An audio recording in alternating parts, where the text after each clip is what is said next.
Ever felt trapped in a relationship where saying no feels impossible? Where guilt washes over you every time you try to prioritize your own needs? You might be caught in the invisible chains of emotional blackmail. And here's the disturbing truth. The person controlling you has likely convinced you that you're the problem. Today, we're pulling back the curtain on one of the most insidious forms of psychological manipulation. And by the end of this video, you'll have the tools to recognize it, resist it, and reclaim your power. If you find this information valuable, hit that like button and subscribe so we can continue exposing these manipulation tactics together. The invisible prison emotional blackmail doesn't announce itself. There are no bruises, no raised voices in many cases, just a slow, suffocating feeling that your choices aren't really yours anymore. It's the mother who sighs dramatically when you can't visit for the third weekend in a row. It's the partner who suddenly gets too anxious every time you want to see friends. It's the boss who reminds you, with wounded eyes, how much they've done for you whenever you ask for reasonable accommodations. What makes emotional blackmail so devastating is its subtlety. Unlike overt abuse, it operates in the gray zones of human interaction, in the spaces where love, obligation, and fear intertwine. The manipulator has learned to weaponize your own conscience against you, turning your empathy into their control mechanism. The anatomy of control. At its core, emotional blackmail follows a predictable pattern, though victims rarely see it while they're caught in its web. The manipulator identifies what you value most: your sense of being a good person, your fear of conflict, your love for them, your guilt about past mistakes. Then, systematically, they exploit these vulnerabilities. The process typically unfolds in stages.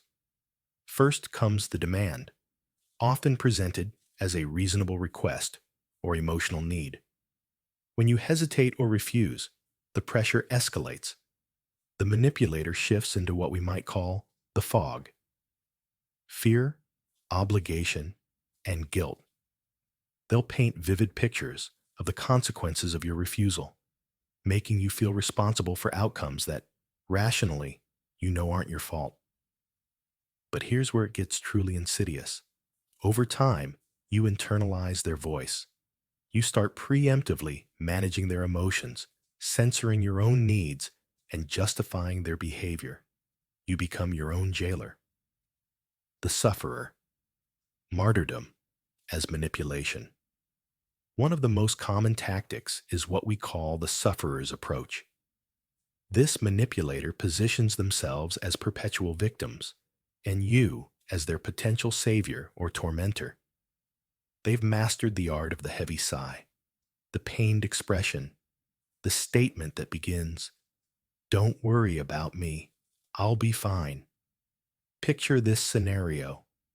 You mention you're going out with friends, and suddenly your partner remembers they're not feeling well.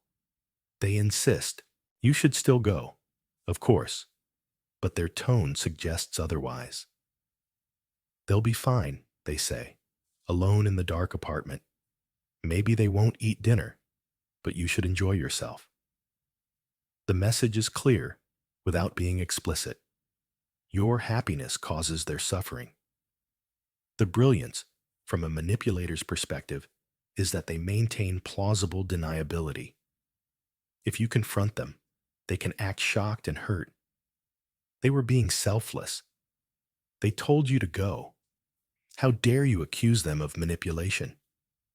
The self-punisher, weaponizing self-harm. Perhaps the most disturbing tactic is the threat of self-harm. This is emotional blackmail at its most dangerous. The manipulator makes you responsible for their well-being, their mental health, even their life. "If you leave me, I don't know what I'll do," becomes a prison sentence without bars. This tactic is particularly effective because it hijacks your protective instincts. You're not staying because you want to. You're staying because you're genuinely afraid of what might happen if you don't. The manipulator has essentially taken themselves hostage and put you in the position of negotiator. What makes this especially cruel is that it transforms the relationship into a suicide watch. Your needs become irrelevant in the face of their threatened crisis. And if you do try to leave, the threats often escalate, creating a cycle where your desire for freedom is met with increasingly desperate manipulation. The Punisher. When love comes with threats, some manipulators skip the subtle approach entirely. The Punisher makes direct or indirect threats about what will happen if you don't comply. This might be threatening to leave, to reveal secrets, to turn others against you, or even to cause physical harm to you, themselves, loved ones, or pets. If you go to that party, we're done. Might seem like a clear boundary, but it's actually a control mechanism when used repeatedly across different contexts. The message isn't about the party. It's about establishing that any independent action carries catastrophic consequences. What's particularly toxic about this approach is how it creates a permanent state of anxiety. You're constantly calculating whether your choices will trigger the punishment, walking on eggshells in your own life. Over time, you may not even remember what your authentic preferences are because you've spent so long managing someone else's reactions. The tantalizer. The carrot that's always out of reach. This manipulator operates on hope and promises. They dangle what you want just out of reach, keeping you perpetually striving to earn something that should be freely given. Respect, affection, approval, or promised rewards. If you just do this one thing, then we'll finally take that trip. When you prove you can be trusted, I'll stop checking your phone. Once you lose weight, get promoted, become more social, I'll be more affectionate. The conditions keep shifting. The goalpost keeps moving, and you're left running on a treadmill, exhausting yourself while staying in exactly the same place. The tantalizer understands that hope is a powerful motivator. By keeping you focused on the future reward, they ensure you'll tolerate present mistreatment. You become invested in the narrative that things will get better, which makes it harder to acknowledge that the relationship itself might be the problem. The controller. Your time, your space, yourself. Some emotional blackmailers want complete control over your external world. They need to know where you are at all times, who you're with, what you're doing. They might frame this as care or concern, but it's surveillance dressed up as love. This manipulator isolates you systematically. Friends who don't understand your relationship are problems to be eliminated. Family members who interfere need to be kept at a distance. Hobbies that take time away from the relationship are selfish indulgences. Gradually, your world shrinks until the manipulator is at the center of everything, and you have no outside perspective to help you see what's happening. The isolation serves a dual purpose. It makes you more dependent on the manipulator for emotional support, and it eliminates witnesses who might point out that the relationship isn't healthy. The gaslighter. Reality as a weapon. Perhaps the most psychologically damaging tactic is gaslighting, where the manipulator makes you question your own perception, memory, and sanity. Did that conversation really happen the way you remember? Are you being too sensitive? Maybe you're imagining things. I never said that. You're remembering it wrong. You're too emotional to think clearly. Everyone else thinks you're overreacting. These phrases chip away at your confidence in your own mind. Over time, you start to defer to the manipulator's version of reality because you no longer trust your own. The genius of gaslighting is that it's self-perpetuating. Once you doubt your own perceptions, you become easier to manipulate in all other ways. You can't set boundaries if you're not sure whether they're being violated. You can't advocate for yourself if you're not certain your grievances are real. Breaking free. Recognition is the first step. Understanding these tactics intellectually is crucial, but recognizing them in your own life requires brutal honesty. The manipulator in your life probably isn't a cartoon villain. They might genuinely love you in their limited way.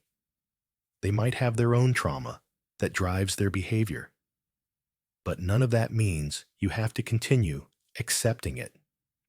Start paying attention to patterns. Do you feel anxious before interacting with this person? Do you find yourself rehearsing conversations, trying to predict their reactions?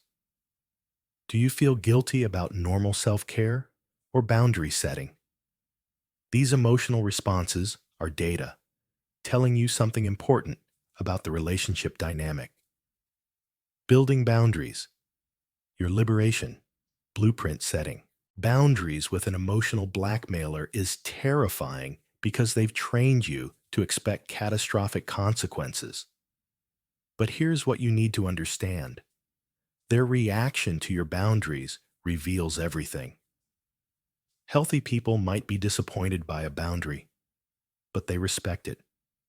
Manipulators escalate. Start small if you need to.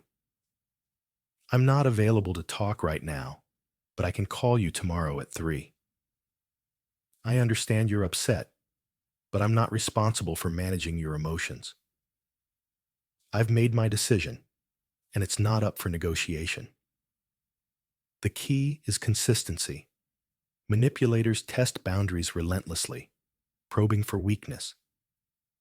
If you enforce a boundary 9 times but cave on the 10th, you've taught them that persistence works. It's exhausting, and it feels cruel, but maintaining boundaries is actually the kindest thing you can do for both of you.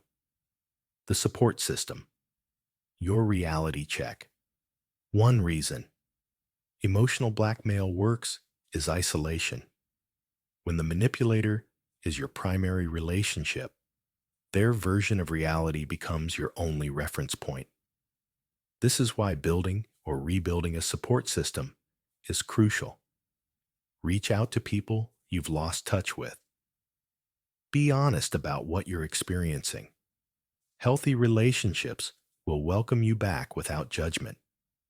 Join groups, communities, or activities where you can form new connections outside the manipulator's influence.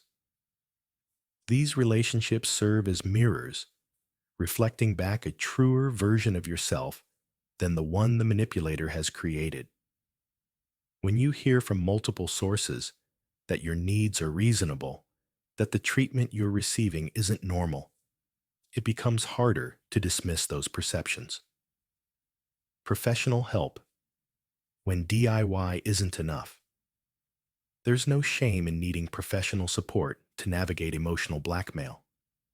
Therapists who specialize in trauma, codependency, or abusive relationships can help you understand not just the manipulator's tactics, but why you're vulnerable to them. Often, emotional blackmail works because it hooks into earlier wounds. Maybe you grew up with a parent who used similar tactics, so these patterns feel like love. Maybe you have deep-seated fears of abandonment that make threats of leaving particularly powerful. A good therapist helps you identify and heal these vulnerabilities so they can't be weaponized against you. Therapy also provides a safe space to practice new skills: assertiveness, emotional regulation, reality testing. These aren't natural abilities for people who've been manipulated. They're learned skills that require practice and support. The hard truth: sometimes love isn't enough. Here's what no one wants to hear. Recognizing emotional blackmail doesn't automatically fix the relationship. If the manipulator isn't willing to acknowledge their behavior, change it, and do their own therapeutic work, your options are limited. You can set boundaries, but you can't change another person. This means you might face an impossible choice: accept a limited, boundaried relationship with ongoing manipulation, or leave entirely. There's no easy answer here, and anyone who tells you there is hasn't grappled with the complexity of these situations. What I can tell you is this: you deserve relationships where your needs matter, where saying no doesn't trigger a crisis, where love doesn't come with conditions and threats.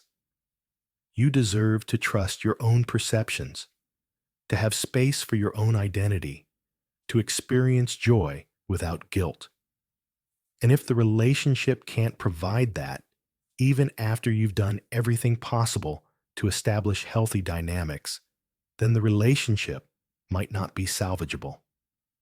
Your next steps: if you recognized yourself in these patterns, take a breath. Awareness is uncomfortable, but it's also the beginning of change. You don't have to make any dramatic decisions right now. Start small. Notice the patterns. Name them when they happen, even if only to yourself. Trust your discomfort. Your emotions are giving you valuable information. Document what's happening. Keep a journal of interactions, not to build a legal case, but to have evidence when you doubt yourself. Write down what was actually said, not the manipulator's later reinterpretation. This becomes your anchor to reality when gaslighting makes you question everything. And remember, setting boundaries or leaving isn't cruel. Even if the manipulator says it is, it's not abandonment. It's not selfishness. It's survival, and it's healthy. You're not responsible for another adult's emotional regulation, and you're certainly not responsible for preventing someone from making destructive choices in response to your reasonable boundaries. Moving forward, the path out of emotional blackmail isn't linear.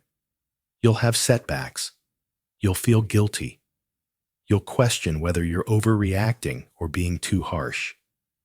This is normal, and it's part of the process. The manipulator spent time training you to doubt yourself.